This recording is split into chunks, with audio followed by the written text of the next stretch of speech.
Hello friends, this is Sanjay. Today we are going to talk about who will finish in the top 4 in the Premier League. As you already know that Manchester City's ban has been lifted by UEFA and Liverpool have already been crowned champions.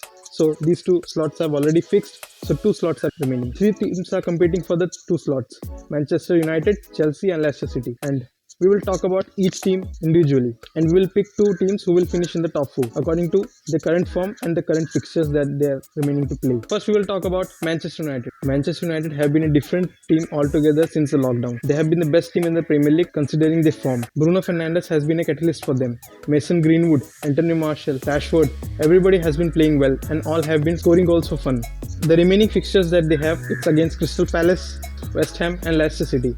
These three games are very important for them. The second team, Leicester City. We were all hoping that Leicester City will finish in the top 4 when they were playing November and December season in the 2019. The season has come to an halt. Despite having the best striker in the Premier League, Jamie Vardy, they are struggling to score goals and they are not getting the flow that they had in the starting of the season. Leicester City also have their problems. James Maddison is injured, who has been one of the best players for Leicester City. So Brendan Rodgers has problems there. They have a game against Tottenham, Manchester United and Sheffield United.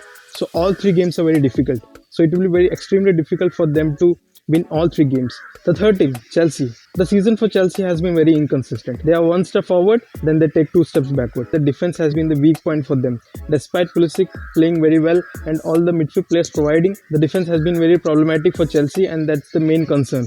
They play against Norwich, Liverpool and Wolves. We all know that in the game against Liverpool, Liverpool will win the match and against Wolves that will be a tough match. So we hope that they win against Norwich City. The team that will be finished in the third position will be Manchester United. They have easier fixture than all the other two teams. They are the team who are having the best form. They are the team which are scoring goals for fun. So they will definitely finish in the third position. So for the fourth position, there are two teams, Leicester City and Chelsea. Looking at the form of Leicester City and the fixtures that they are having, Manchester United, Tottenham, that's an extremely difficult fixture. So the two teams that are going to finish in the top 4 are Manchester United and Chelsea. Manchester United will finish in third position, Chelsea will finish in the fourth position.